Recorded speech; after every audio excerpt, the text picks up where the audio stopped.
Ramoji film city యాజమాన్యం ఆక్రమించిన స్థలాలు పేదలకు పంచాలి అంటూ రంగారెడ్డి జిల్లా ఇబ్రాహీంపట్నం మండలం నాగన్పల్లి నుంచి సిపిఎం నేతలు ఫిల్మ్ సిటీ ముట్టడికి ర్యాలీగా బయలుదేరారు.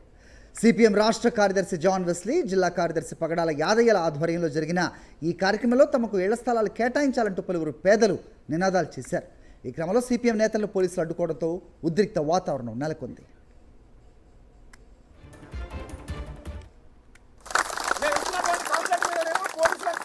ఈ రోజు వరకు కూడా రిపోర్ట్ చేసి కలెక్టర్ గారు పంపడు. కలెక్టర్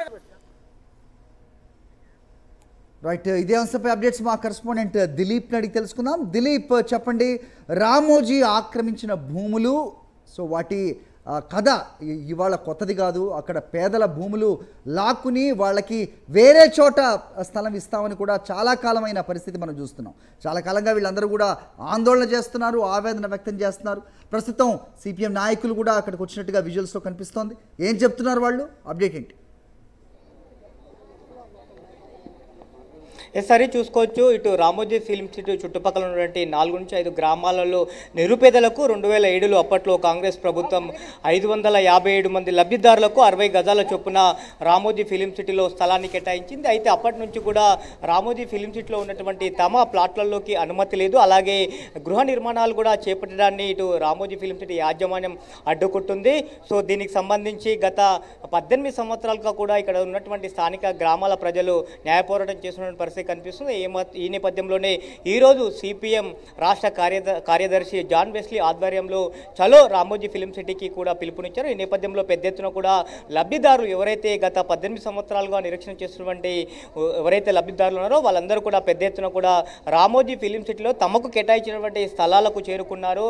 సో ఇక్కడే కూర్చున్నారు. సో దీనికి సంబంధించి మనతో పాటు మాట్లాడడానికి జాన్ వెస్లీ ఉన్నారు.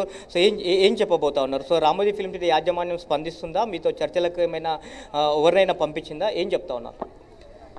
ఈ రామోజీ ఫిలిం సిటీలో పేదలకు ఇచ్చినటువంటి పట్టా భూముల్ని 18 సంవత్సరాల నుంచి తన ఆక్రమణలో పెట్టుకున్నాడు.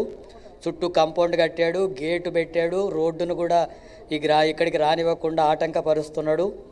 దీనికి వ్యతిరేకంగా ప్రజలు అనేక సార్లు సిపిఎం పార్టీ పోరాటం చేసింది. ఇప్పుడు కూడా అదే సమస్యను పరిష్కరించడం కోసం పట్టాలు ఉన్నటువంటి వాళ్ళందరం కూడా వచ్చి ఇక్కడే గుడిసెలు వేసుకొని నివాసం ఉంటామని చెప్పి ఇక్కడ బైఠాయించడం జరిగింది. అయితే అధికారులు ఇప్పటికి రెవెన్యూ వాళ్ళు ఇక్కడికి రావడం లేదు. కలెక్టర్ రావడం లేదు, ఆర్డీఓ రాలేదు. కానీ పోలీసు అధికారులు వచ్చారు. వాళ్ళు ఈ సమస్యను శాంతియుతంగా పరిష్కారం జరగాలనేటటువంటి ప్రయత్నం చేస్తున్నారు. ఇక్కడ 18 సంవత్సరాలుగా పేదలకు ఇచ్చినటువంటి పట్టా భూములు అట్లాగే హద్దులు కూడా పాతుకొని పేదలు ఉన్నారు. మరి వాళ్ళని మాత్రం లోపలికి రానివ్వకుండా రామోజీ ఆటంకపరుస్తున్నాడు ఆయన. ఇప్పుడు ఆయన చనిపోయిన తర్వాత కూడా అదే విధానం కొనసాగుతుంది. మా డిమాండ్ ఏంటంటే ఇక్కడ 700 మంది వరకు దాదాపు పేదలకు ఇక్కడ స్థలాలు ఉన్నాయి. ఇక్కడే వాళ్ళు గుడిసెలు వేసుకుంటారు, ఇక్కడే నివాసం ఉంటారు, వంటలు కూడా ఇక్కడే చేసుకుంటారు.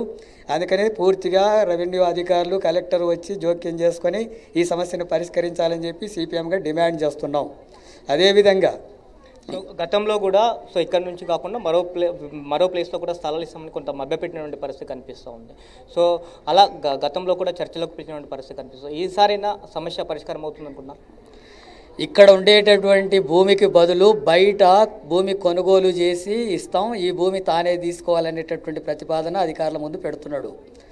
అయితే అక్కడ బయట భూమి కొనుగోలు చేసి ప్రభుత్వానికి ఇస్తే ప్రభుత్వం మళ్ళీ 700 మందికి పట్టాలు ఇస్తే అప్పుడు కానీ పేదలకు హక్కు వస్తుంది. ఇప్పుడు ఆల్రెడీ ఉన్న హక్కు పోతుంది, కోల్పోతారు వాళ్ళ జీవితాలు పూర్తిగా దెబ్బతింటాయి, ప్లాట్లలో హక్కు లేకుండా పోతుంది. అందుకని సిపిఎం పార్టీగా డిమాండ్ చేస్తున్నదంటే ఇక్కడే నివాసం ఉంటాం, వాళ్ళకి హక్కు పత్రాలు ఉన్నాయి, అక్కడే ఉండేటటువంటి దానికి చూస్తాం. ప్రభుత్వ యంత్రాంగం కూడా పూర్తిగా సహకరించాలని చెప్పి డిమాండ్ చేస్తున్నాం. సో ఇక్కడ ఏదైతే అప్పట్లో ప్రభుత్వం కేటాయించిన స్థలంలోనే తమకు ఎవరైతే లబ్ధిదారులు ఉన్నారో వాళ్ళకి ఇక్కడే ప్లాట్లు కేటాయించాలి. కేటాయించే వరకు ఇక్కడే గుడిసెలు వేసుకొని ఇక్కడే ప్రతిరోజు కూడా ఈ రకంగానే నిరసన కార్యక్రమాలు చేపడతామని చెప్పిన పరిస్థితి కనిపిస్తూ ఉంది.